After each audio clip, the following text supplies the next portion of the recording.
오늘 함께 볼 말씀은 마태복음 14장 오병이어 사건입니다.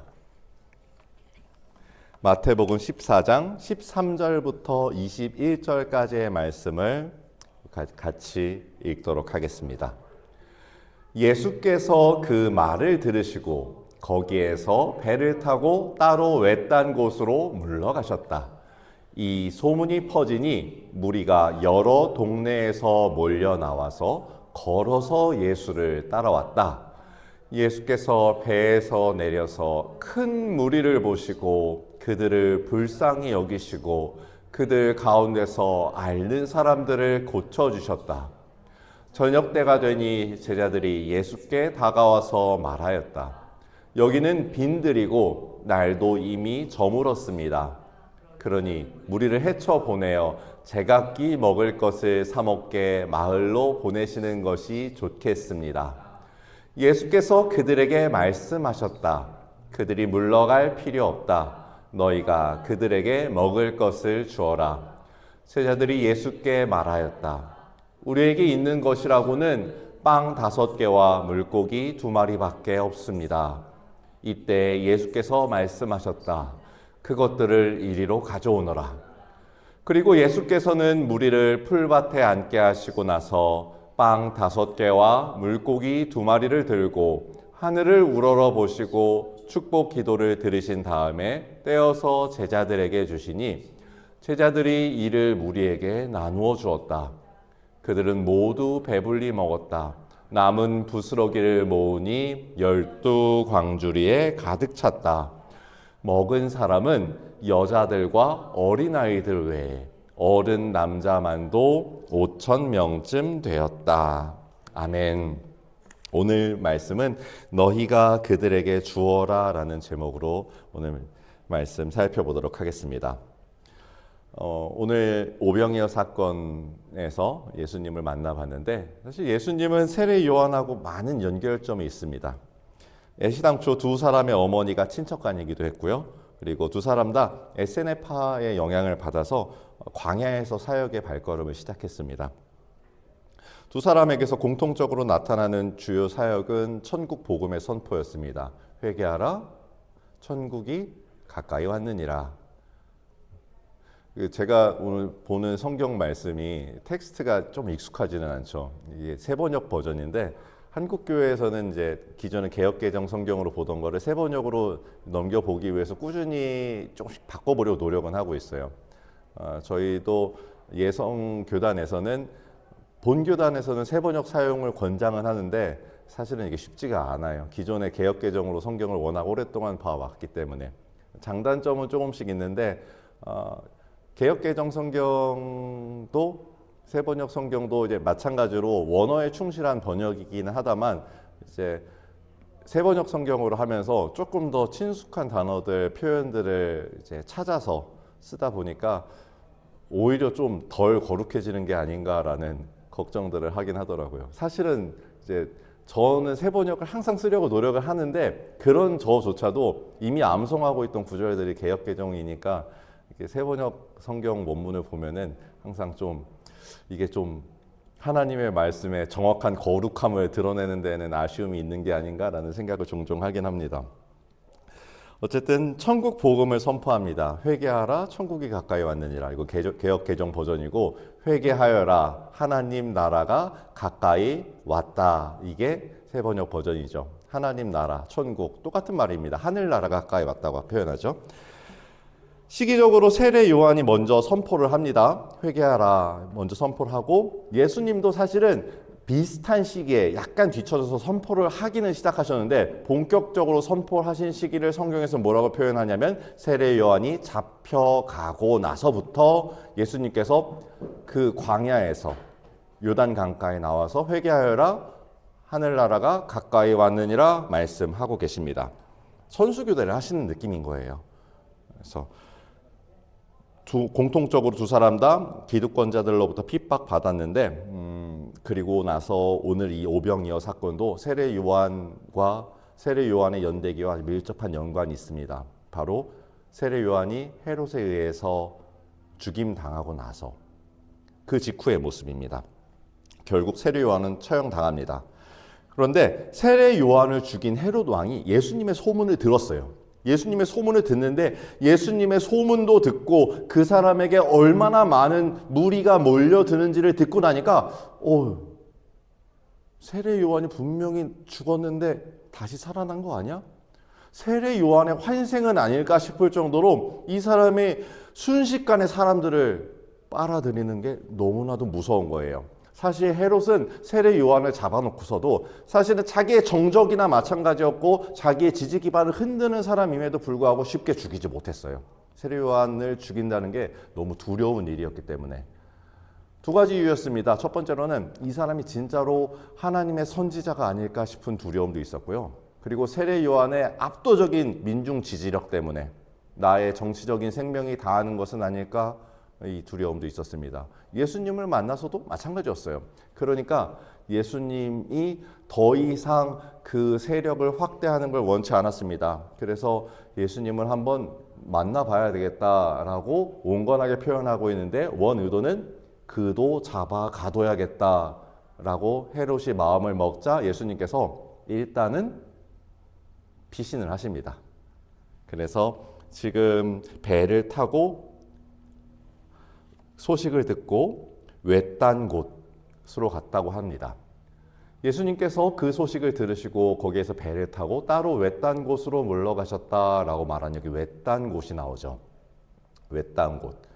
헬라어 성경에서는 이 외딴 곳을 에레모스라고 원어에서 쓰고 있고 이 에레모스는 히브리어로는 미드바르, 광야입니다.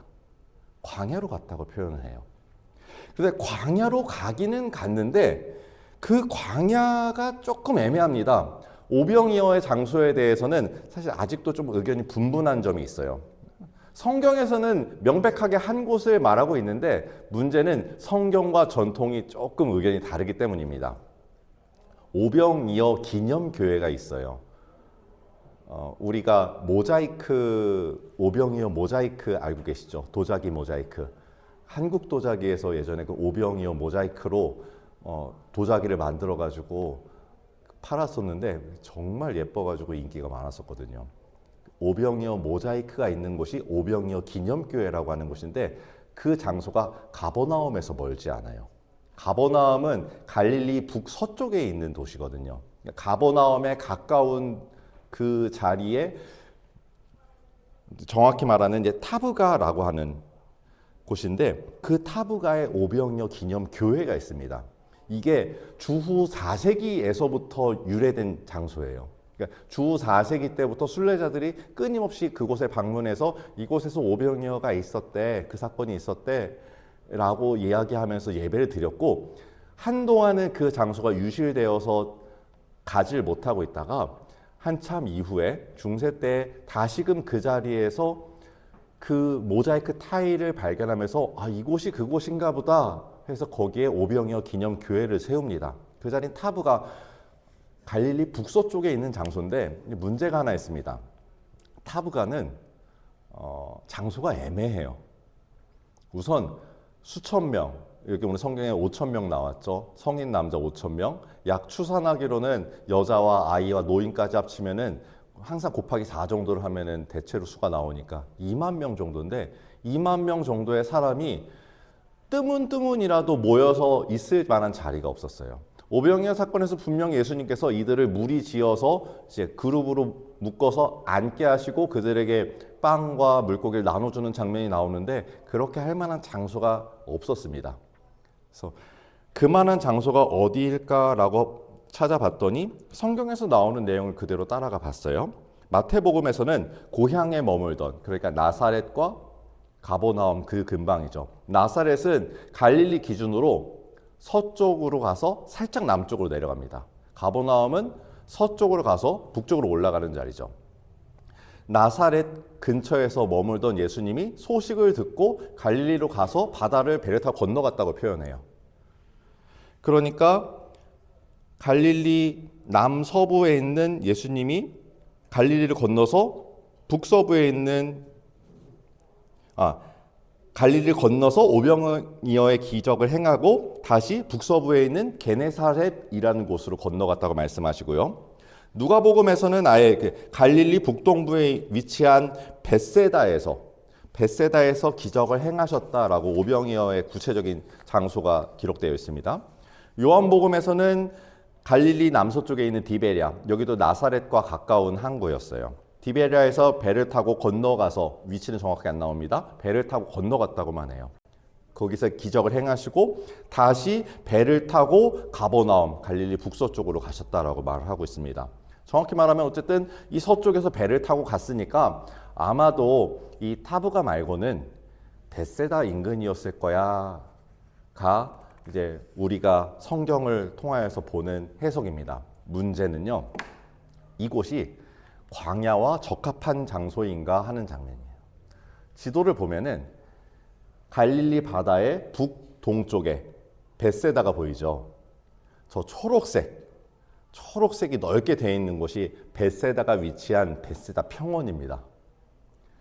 벳세다는 저 밑에 있는 티베리아 그리고 가버나움과 함께 갈릴리 바다의 어업의 3대 도시 중에 하나였어요. 아주 물고기를 많이 잡는 풍요로운 장소였습니다. 여기쯤이 갈릴리 바다에서 가장 깊은 곳이에요. 물고기가 가장 풍성하게 잡히는 자리였습니다. 그래서 가버나움과 벳세다, 여기가 요단강 상류가 흘러나오는 자리입니다. 그래서 요단강 상류를 기준으로 오른쪽에 벳세다, 왼쪽에 가버나움이 갈릴리의 양대 도시였습니다. 아주 풍족한 도시였어요. 그리고 유일하게 이 근방에서 푸른 초장이 가득하죠. 푸른 초장이 가득한 벳세다 평원은 어업의 중심지이자 목축의 중심지였습니다. 아주 풍족한 곳이었어요. 그러니까 분명히 성경에서 오늘 광야라고 말하는데 이 벳세다 평원이 광야와는 어울리지 않는 자리였습니다. 빈들인데 빈들에 양이 가득하고 물고기를 풍요롭게 잡아놓은 그 빈들이었습니다. 왜 빈들이라고 했을까요? 왜 광야로 표현했을까요? 성인 남자만 5,000명, 여자, 아이, 노인까지 합치면 약 4배, 2만 명 정도였을 텐데 당시 인구의 대다수는 하루 벌어 하루 먹고 사는 일용직 품꾼이었습니다. 거의 대부분 빈민이었어요. 결국 이들은 둘 중에 하나였습니다. 예수님께서 티베리아에서 배를 타고 벳세다 쪽으로 가신다 했을 때 벳세다 즈음으로 가시면서 예수님의 가신다는 소식을 듣고 사람들이 몰려듭니다. 예수님은 배를 타고 가고 사람들은 걸어서 예수님께 가고 있다고 했었어요. 그러다가 예수님께서 저 무리에 모여있는 모습을 보고 불쌍히 여기셔서 배를 저 무태다가 대시고 그 사람들에게 병을 고쳐주시고 말씀을 전해주시는데 그 사람들은 예수님이 배를 타고 갈 때 계속 걸어서 쫓아갑니다. 첫째, 배를 탈 수 있는 능력이 없었고요. 두 번째, 그 하루 동안 아무 일도 하지 못하고 예수님을 따라갔다는 것은 첫 번째, 그 사람들은 일을 못했으니까 어차피 그날 먹을 건 없었다. 두 번째, 일을 해서 먹고 살려고 해도 이날은 이들을 불러주는 이가 없었다. 그러니까 이 사람들은 그냥 굶주린 사람들이었습니다. 원래부터 굶주린 사람들이었어요. 벳세다 평원은 풍요로운 곳이었어요. 그런데 여기 모여있는 2만 명의 사람들은 광야를 살고 있던 사람입니다. 풍요로운 곳이 모든 사람에게 풍요를 말하진 않습니다. 어떤 이들은 이 고도의 산업화 속에서 먹을 것도 입을 것도 모든 것이 풍요로워진 사회 속에서 그럼에도 불구하고 너가 여전히 가난해? 넌 여전히 입을 것도 없고 살 집도 없고 먹을 것도 제대로 없니? 그러면 너가 문제 아니야? 예전보다 훨씬 먹을 게 많아졌어. 어디에서는 먹을 것들을 썩혀서 버린대잖아. 너무 많이 남아가지고 버린다고 하는데 네가 못 먹고 있는 거는 너의 문제 아닐까? 너의 개인의 책임 아닐까? 경제가 발전하고 모두가 풍요를 누리고 있는데 개인의 실수 또는 개인의 방종으로 인한 문제가 아닐까? 라고 말을 합니다. 어쩌면 그럴 수도 있고요. 어쩌면 아닐 수도 있어요.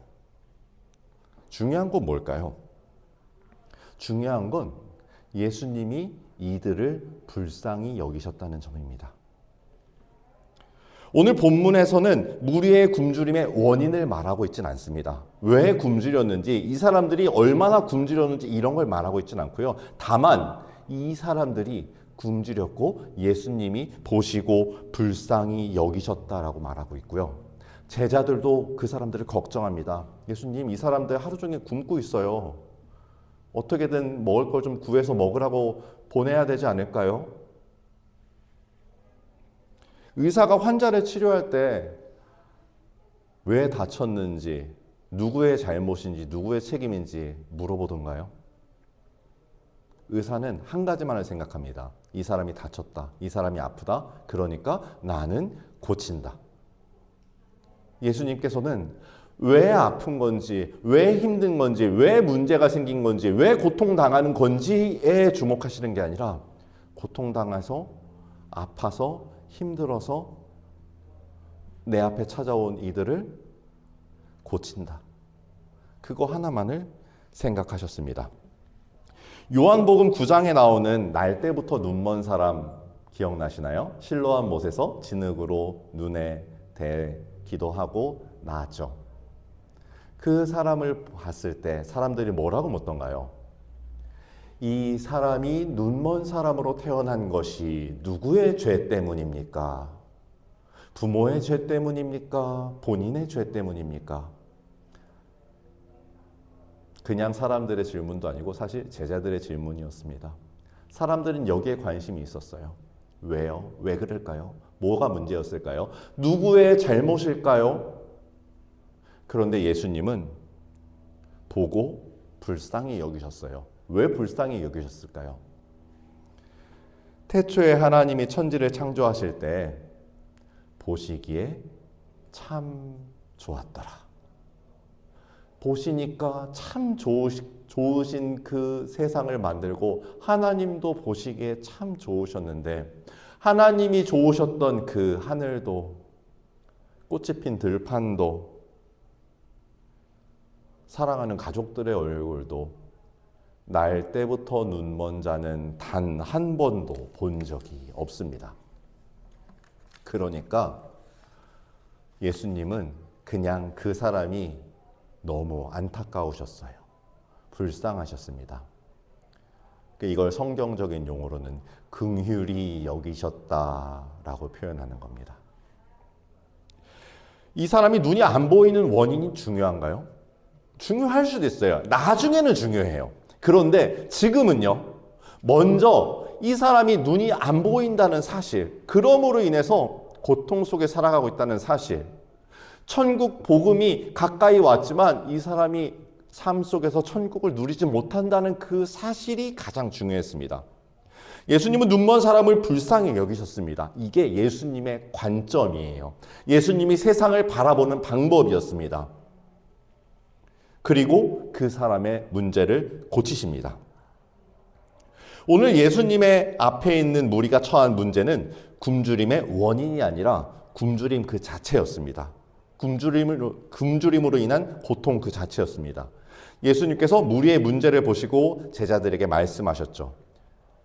너희가 그들에게 먹을 것을 주어라. 제자들에게 말씀하십니다. 너희가 그들에게 먹을 것을 주어라. 제자들이 말했습니다. 우리에게는 빵 5개와 물고기 2마리밖에 없습니다. 여기서 가장 핵심이 뭐죠? 없습니다. 너희가 그들에게 먹을 것을 주어라. 예수님, 없습니다. 뭐가 없다고 하는 거죠? 나에게는 저들에게 먹을 걸 줄 능력이 없습니다. 먹을 것이 없고 돈이 없고 시간이 없고 힘도 없고 예수님께서 우리에게도 뭔가를 시킬 때 뭔가를 하라 말씀하실 때 우리가 늘 하는 우리는 능력이 없습니다. 이 대답일 뿐이었습니다. 사실 이거는 거짓말이 아니에요. 그리고 엄밀히 말해서 핑계를 대는 게 아닐 수도 있습니다. 사실이에요. 정말로 없거든요. 있는 거를 찾고 찾아봤는데 빵 5개와 물고기 2마리 밖에 없었던 거예요. 한국어 표현이 정말 재밌습니다. 빵 5개와 물고기 2마리가 있습니다가 아니라 그것밖에 없습니다. 영어로 번역하기가 정말 어려울 것 같아요. 이 설교를 영어로 어떻게 번역을 해야 되는지 제가 이걸 쓰면서도 나의 영어 능력으로는 이게 한계가 있겠다 싶어가지고 쓰면서도 참 난처했는데, 우리는 저기서 분명히 없습니다라는 단어에 주목을 해야 됩니다. 제자들은 사실을 적시한 겁니다. 거짓말도 하기 싫다는 핑계도 아니고, 만약에 먹을 것이 없어서 줄 수가 없습니다 라고 말했으면은 그거는 자기 의견을 더한 거지만, 그냥 단지 먹을 것이 없습니다 라고만 표현한 거는 하나님, 저에게 능력이 부족합니다 라고 솔직하게 말한 겁니다. 이 말을 사실 어떤 때에는 핑계로 쓰기도 해요. 하나님, 저 능력이 없어요. 핑계가 되기도 합니다. 그런데 솔직한 고백이 되기도 합니다. 하나님, 나에겐 능력이 없습니다. 하나님은 아십니다. 이게 핑계인지 솔직함인지. 그리고 나 자신도 사실은 알고 있죠. 이게 내가 하기 싫어서 핑계를 대는 건지, 정말 하고 싶은 건데도 능력이 없어가지고 하나님 앞에 울며 고백하는 건지. 그리고 예수님 앞에 나의 부족함을 드러내는 순간 기적이 일어납니다. 어떤 기적이 일어났죠? 예수님께서 제자들이 가져온 빵 5개와 물고기 2마리를 들고 하늘을 우러보시고 축복 기도를 드리신 다음에 떼어서 제자들에게 나누어 주셨더니, 무려 우리 모두가 아는 놀라운 기적. 고작 빵 5개와 물고기 2마리로 2만 명이 먹었는데도 잔뜩 남았더라. 이것도 기적인데요. 진짜 기적은 19절 하반부에 있는 말씀입니다. 제자들이 이를 무리에게 나누어 주었다. 너희가 그들에게 먹을 것을 주어라. 너희가 그들에게 먹을 것을 주어라. 그 말씀 그대로 제자들이 이를 무리에게 나누어 주었다. 너희가, 제자들이 그들에게, 무리에게 먹을 것을, 이를 주어라, 주었다. 예수님의 말씀이 그대로 이루어졌습니다. 이게 오병이어의 진짜 기적입니다. 예수님이 나눠주신 게 아니었어요. 제자들에게 주라 하셨고 제자들을 통하여서 빵과 물고기를 나누어 주셨습니다. 예수님께서 너희가 그들에게 주어라 라고 말씀하실 때 제자들은 말했습니다. 나에게는 능력이 없습니다. 그 말은요, 능력이 없으니까 못하겠습니다가 아니라 능력이 없으니까 능력의 주 예수님을 붙잡은 겁니다. 예수님이 제자들에게 주셨고 제자들이 무리에게 나누어 줬습니다. 그 말씀이 그대로 이루어졌습니다. 이게 기적이죠. 우리는 분명히 알고 있습니다. 오병이어의 사건이 제자들의 능력이 아니라 예수님의 능력으로 이루어졌다는 것을요. 그러니까 이번에는 우리의 턴이 되었습니다. 예수님께서 제자들에게 너희가 그들에게 먹을 것을 주어라 라고 말씀하셨듯이 우리에게도 말씀하시죠. 예수님처럼 살아라. 누군가 날 볼 때 이 말을 듣기를 우리가 사모해야 됩니다. 누군가 나를 볼 때 내가 잘은 모르겠지만 당신을 보니까 예수님이 어떤 분인지 좀 알 것 같아. 그 사람은 교회도 안 다니고 예수도 잘 몰라요. 아니면 교회를 와봤자 예수를 참 만난 적이 없는 사람인데, 그런데 내가 당신을 보니까 예수님이 어떤 분인지 조금 알 것 같아. 이 말을 들으면은 그 무엇보다도 우리에게 더 큰 확증이 되겠죠. 내가 그리스도의 향기를 내고 내가 예수님처럼 살았구나. 예수님의 향기를 내면서 예수님처럼 사는 것. 이게 우리의 능력으로 되던가요? 예수님께서 말씀하셨습니다. 예수님처럼 살아라. 너희 나를 따라와라. 따라와라. 스승의 뒤를 그대로 따라라. 스승처럼 말하고 스승처럼 생각하고 스승처럼 행동해라. 예수님이 우리 삶의 스승이 되셨으니까 똑같이 해라. 우리의 능력으로는 할 수 없습니다. 그래서 말씀드리는 거예요. 저에게는 능력이 없습니다. 저는 예수님처럼 살고 싶은데 살 수 있는 능력은 없습니다.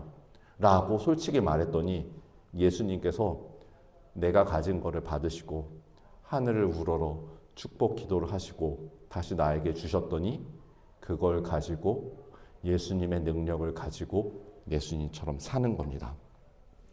나에게 예수님처럼 살 능력이 없다는 것은 나 자신도 알고 있고 말씀하신 예수님도 알고 계십니다.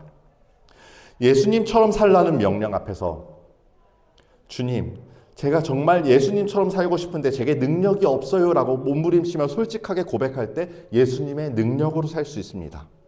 내 앞에 있는 한 영혼을 불쌍히 여길 수 있는 긍휼히 여기는 마음, 그러니까 예수님의 관점으로 바라보면서 내게 있는 것을 그에게 주라는 명령을 받을 때 주님, 제가 정말 이 사람의 영혼을 위해서 이 사람의 영혼을 살리기 위해서 무엇이든지 주고 싶은데 내 안에 이 사람을 살릴 수 있는 게 없어요. 그래서 제겐 줄 것이 아무것도 없습니다. 라고 솔직히 고백할 때 우리는 나를 주는 게 아니라 내 안에 계신 예수를 주는 겁니다. 나에게 능력을 주시는 분 안에서 내가 모든 것을 할 수 있느니라.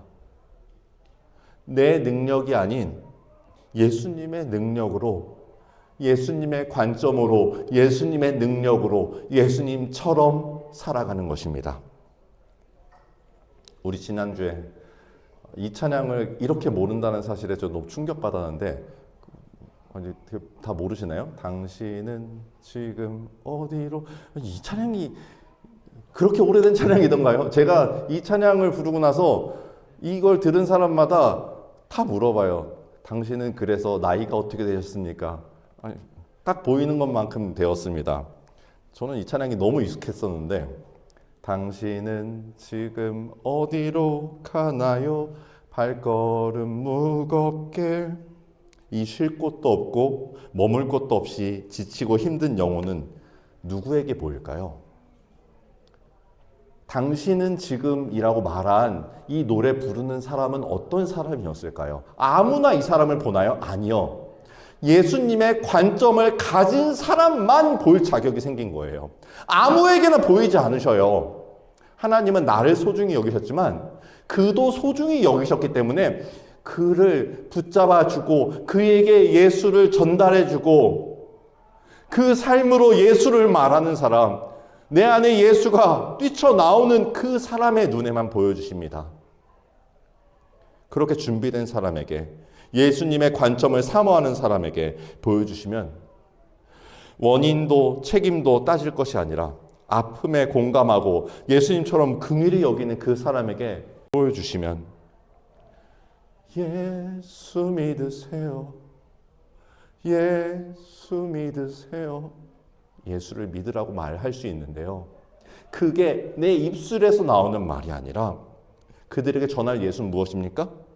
어떻게 하면 그 죽어가는 영혼에게 예수만이 소망이라는 걸 전달할 수 있을까요? 우리가 예수님의 능력으로 예수님처럼 살면서 그 예수를 부르짖을 때, 내 안에 예수가 말할 때 이 기적이 이루어집니다. 예수님처럼 세상을 보고 예수님의 능력으로 오늘도 예수님처럼 살아가는 우리 복된 한 주를 보내시기를 진심으로 축원합니다. 기도하겠습니다. 할렐루야. 살아계신 하나님 아버지, 우리는 오늘도 말씀을 살펴보면서 어떻게 하면 예수님처럼 살 것인지에 대해서 다시 또 생각하고 떠올리고 배우고 결심합니다. 하나님, 내 손에 능력이 없다고 손을 펴는 것조차도 결심하고 마음 먹어야만 된다는 것을 다시 한번 되뇌입니다. 그러니 나의 솔직하게 진심으로 고백하는 이 부족함의 고백을 들으시고 주님의 능력으로 우리의 삶을 채우셔서 나를 온전한 주님의 도구로 사용하여 주시옵소서. 하나님 나라가 날로 확장되어져 가야 하는데 이 세상에 예수님처럼 살고자 하는 사람들이 점점 더 늘어가야 할 텐데 혹여라도 지금 그런 이들이 너무 적다면은 먼저 나의 삶을 들여서 내가 먼저 그렇게 되게 하게 하시고, 그리고 세상 모든 사람들이 예수를 부인하고 떠나갈 때 나 한 사람은 반드시 마지막까지 남아서 예수를 사랑한다고 고백할 수 있기를. 그로 인하여서 나의 육신과 영혼이 갈갈이 찢어지는 고난을 당한다 하여도 이것이 더욱더 기쁠 수 있기를 소망합니다. 우리의 마음을 받으시고 삶을 받으시고 주여 들어 사용하여 주시옵소서.